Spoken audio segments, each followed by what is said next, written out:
मैं professor A के वाजपेयी आप सभी विद्यार्थियों का इस 32वें वीडियो लेक्चर में स्वागत करता हूं। और ये हमारा video lecture auger electron spectroscopy के अनुप्रयोग, उनके एप्लीकेशंस क्या हैं इस स्पेक्ट्रोस्कोपी के, उस पर आधारित है। इसके पहले जो वीडियो था 31 नंबर का, उसमें आपने ऑगर इलेक्ट्रॉन स्पेक्ट्रोस्कोपी के सिद्धांत को देखा होगा, समझा होगा। आइए आज इस वीडियो लेक्चर में हम बात करेंगे कि इसके मेजर एप्लीकेशंस क्या हैं। आइए अब वीडियो लेक्चर हम प्रारंभ करते हैं। जैसा कि आपको मालूम है कि स्पेक्ट्रोस्कोपी का मतलब होता है मटेरियल या मैटर और इलेक्ट्रोमैग्नेटिक रेडिएशन का इंटरेक्शन। तो इस स्पेक्ट्रोस्कोपी में भी जो रेडिएशंस हैं वो इलेक्ट्रॉन बीम है, हाई एनर्जी इलेक्ट्रॉन बीम, और ये मेटल सरफेस है जिसको सैंपल सरफेस भी कह सकते हैं अपन। तो जब इनके बीच में इंटरेक्शन होता है इलेक्ट्रॉन बीम और मेटल सरफेस के बीच में, तो आपको बताया था पिछली वीडियो लेक्चर में मैंने कि बहुत सारी घटनाएं होती हैं।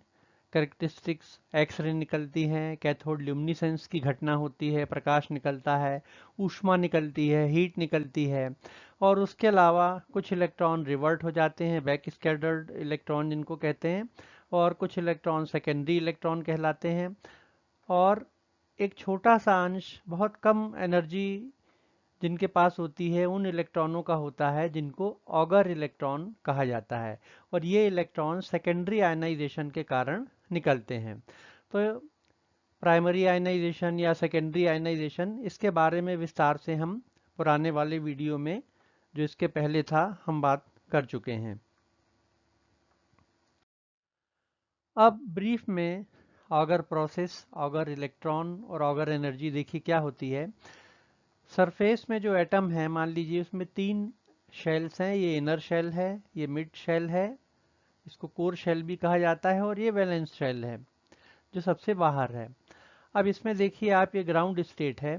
अब हम क्या करते हैं, जब हाई एनर्जी इलेक्ट्रॉन बीम यहाँ पे इंसिडेंट करते हैं मेटल सरफेस के ऊपर, तो ये जो एटम है इसमें इलेक्ट्रॉन बीम एंटर कर जाती है, और जो इनर शेल का इलेक्ट्रॉन है जो न्यूक्लियस के बिल्कुल पास होता है, तो उसको अपनी एनर्जी दे देती है, जिससे ये इलेक्ट्रॉन सीधे बाहर निकल जाता है, और इस घटना को हम कहते हैं प्राइमरी आयनाइजेशन।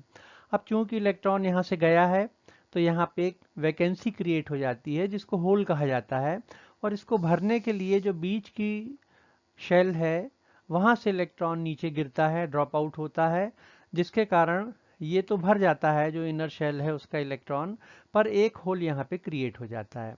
अब चूंकि इलेक्ट्रॉन हायर एनर्जी लेवल से स्लोअर एनर्जी लेवल में आया है, तो इन दोनों के एनर्जी डिफरेंस के बराबर एनर्जी रिलीज होती है, उत्सर्जित होती है, और ये एनर्जी फिर क्या करती है, इस इलेक्ट्रॉन को बाहर निकाल देती है जो कि वैलेंस शेल में उपस्थित है। तो इस प्रकार आप देखिए, जब ये इलेक्ट्रॉन बाहर निकल जाएगा इन दोनों के एनर्जी डिफरेंस के कारण, जो एनर्जी रिलीज होती है उसके कारण, तो यहाँ पर भी एक होल या वैकेंसी क्रिएट हो जाएगी, और इस प्रकार इलेक्ट्रॉन का निकलना ये कहलाता है सेकेंडरी आयनाइजेशन। ये प्राइमरी आयनाइजेशन था और ये सेकेंडरी आयनाइजेशन, और इस इलेक्ट्रॉन को कहते हैं ऑगर इलेक्ट्रॉन, और जितनी काइनेटिक एनर्जी इसके पास होगी वो कहलाती है ऑगर एनर्जी। तो कुल मिला के ये सिद्धांत होता है ऑगर इलेक्ट्रॉन स्पेक्ट्रोस्कोपी में ऑगर प्रोसेस का, और ये पूरी प्रोसेस ऑगर प्रोसेस कहलाती है, ऑगर इलेक्ट्रॉन का और ऑगर एनर्जी का। तो ये परिचय हो गया संक्षेप में।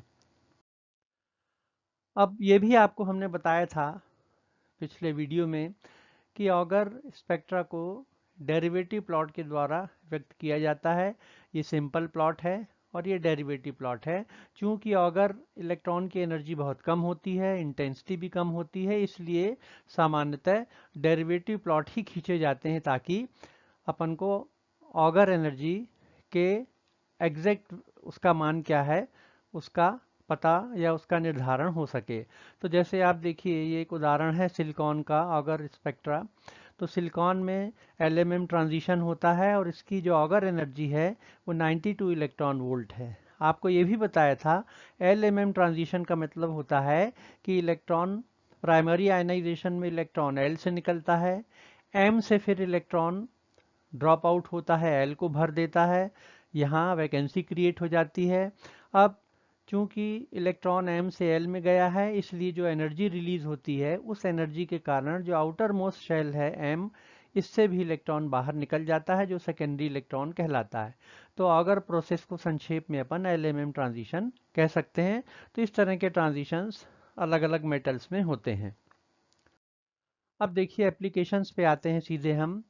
अगर इलेक्ट्रॉन स्पेक्ट्रोस्कोपी एक बड़ी पावरफुल टेक्निक होती है और इसको सरफेस सेंसिटिव टेक्निक कहा जाता है, क्योंकि मुख्य रूप से इस स्पेक्ट्रोस्कोपी की मदद से हम जो मेटल सरफेसेस हैं या एलॉयज हैं या कैटलिस्ट हैं उनकी सरफेस की स्टडी करते हैं, उनके सरफेस स्ट्रक्चर की स्टडी करते हैं।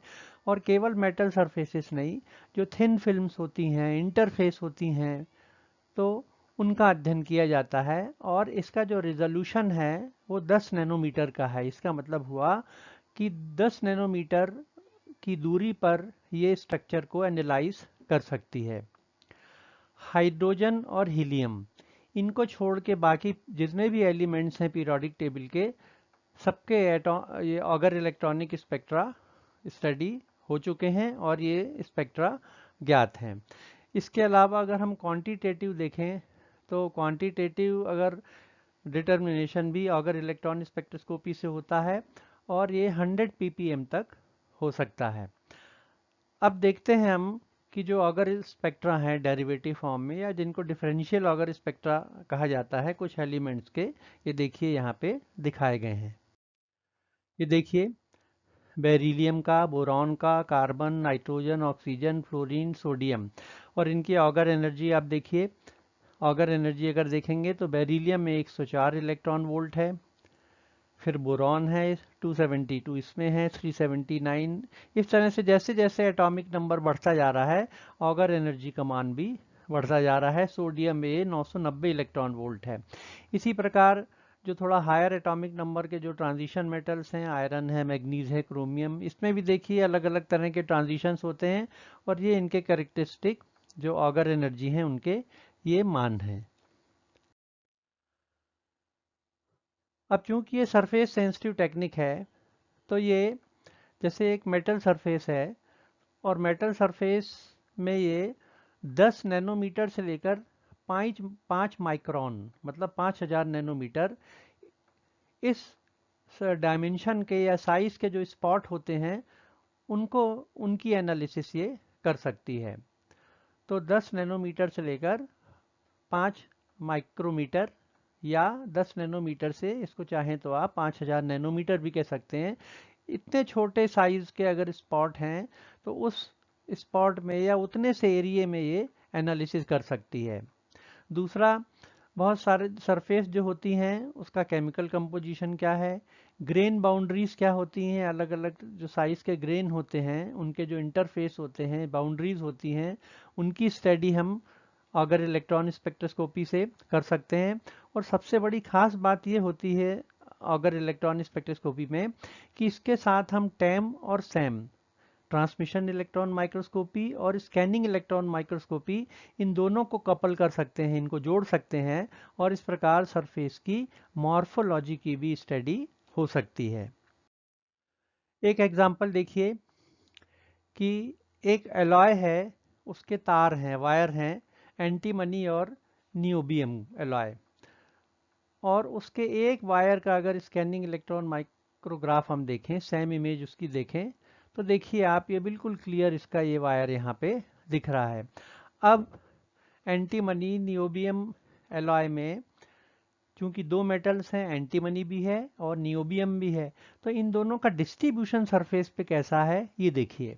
ये ऑगर इलेक्ट्रॉन स्पेक्ट्रोस्कोपी की ब्यूटी है, उसका एप्लीकेशन है ये, कि ये बता देती है आपको कि दोनों मेटल किस प्रपोर्शन में और किस तरह से सरफेस के ऊपर डिस्ट्रीब्यूटेड है, बटी हुई हैं।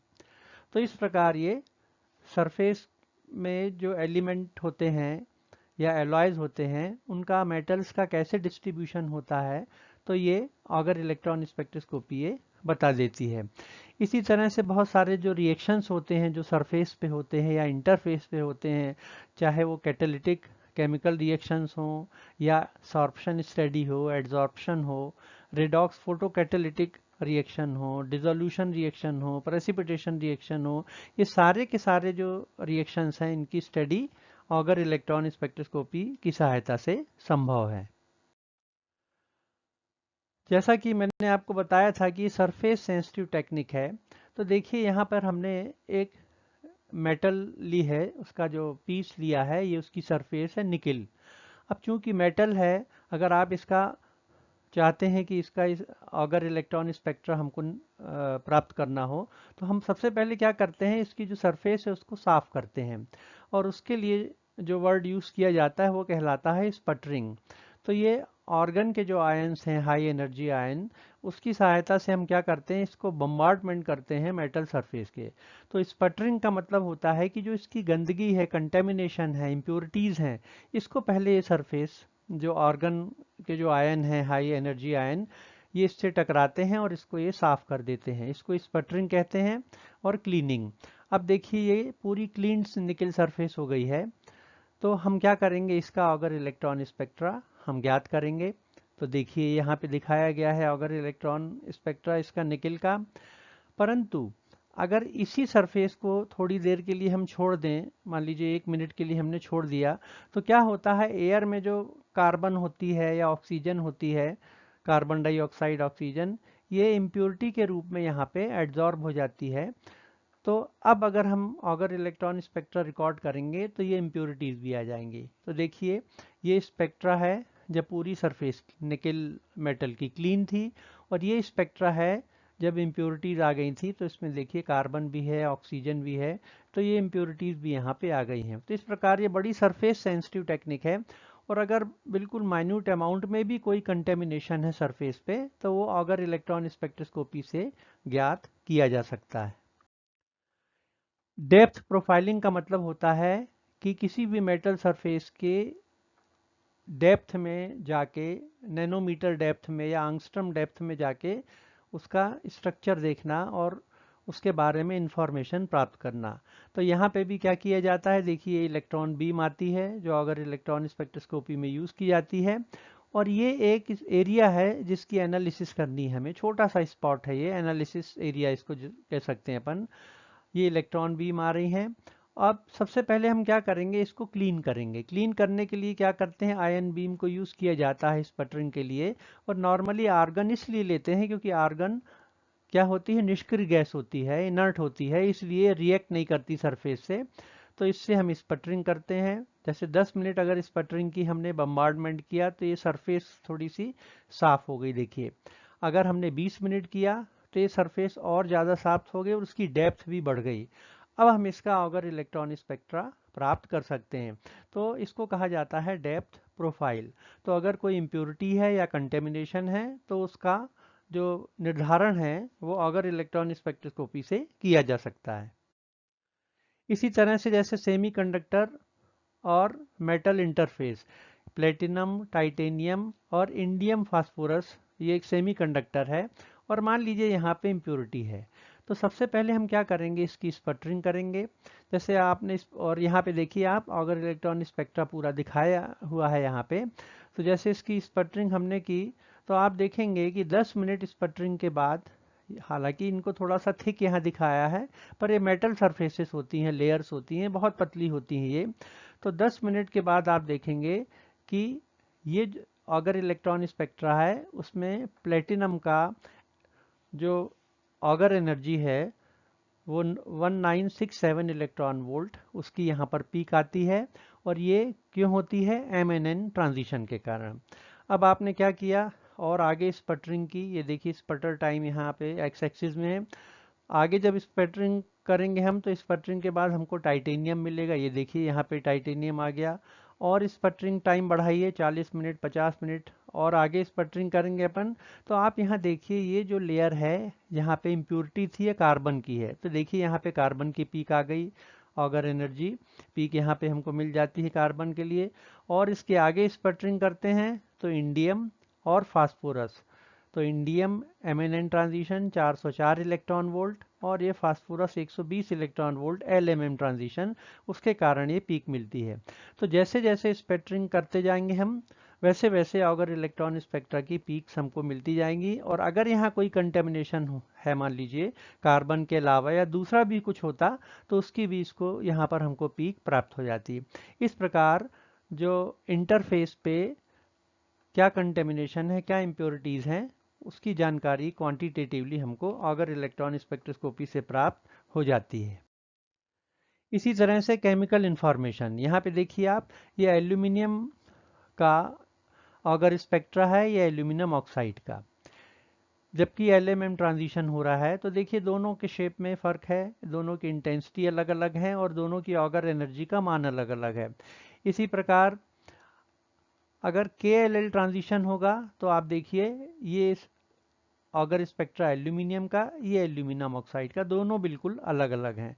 इसी तरह से ये सिलिकॉन मेटल का एलएमएम ट्रांजिशन के कारण जो ऑगर स्पेक्ट्रा है वो ये प्राप्त हो रहा है। परंतु अगर हम ऑक्साइड ले लेंगे तो ये स्पेक्ट्रा का जो शेप है वो चेंज हो जाता है, ऑगर एनर्जी का मान भी बदल जाता है। इसी प्रकार यहाँ पे भी देखिए आप, अगर के एल एल ट्रांजिशन हो रहा है सिलिकॉन में, तो ये सिलिकॉन जो एटम है प्योर फॉर्म में उसका, और ये सिलिकॉन ऑक्साइड का, ये उसका ऑगर स्पेक्ट्रा है। तो ऑगर स्पेक्ट्रा के शेप के कंपैरिजन से भी हमको उस कंपाउंड के बारे में या मेटल के बारे में, या कौन सा उसका कंपाउंड बना है, ऑक्साइड बना है कि दूसरा कोई फॉर्म है उसका, इसकी जानकारी भी हमको ऑगर इलेक्ट्रॉन स्पेक्ट्रोस्कोपी से प्राप्त हो जाती है। तो ये सारे के सारे एप्लीकेशंस हैं। हाँ, आप लोगों से एक अपील जरूर है कि कोई भी वीडियो आप देखें तो उसके पहले के वीडियो अवश्य देख लें। अगर आप सीधे इस वीडियो को देखेंगे तो आपको ऑगर इलेक्ट्रॉन स्पेक्ट्रोस्कोपी अच्छे से समझ में नहीं आएगी। तो पहले ऑगर इलेक्ट्रॉन स्पेक्ट्रोस्कोपी का जो वीडियो था 31 नंबर का, वो देखिए, फिर इसको देखिए। तो ये सारे वीडियोस हिंदी में ही हैं और ये पूरे यूट्यूब में इसको अपलोड किया गया है। तो इस चैनल को भी सब्सक्राइब कीजिए आप। और अगला जो हमारा वीडियो होगा वो फोटो एकॉस्टिक स्पेक्ट्रोस्कोपी पे होगा, उसका सिद्धांत और उसके applications. Thank you so much.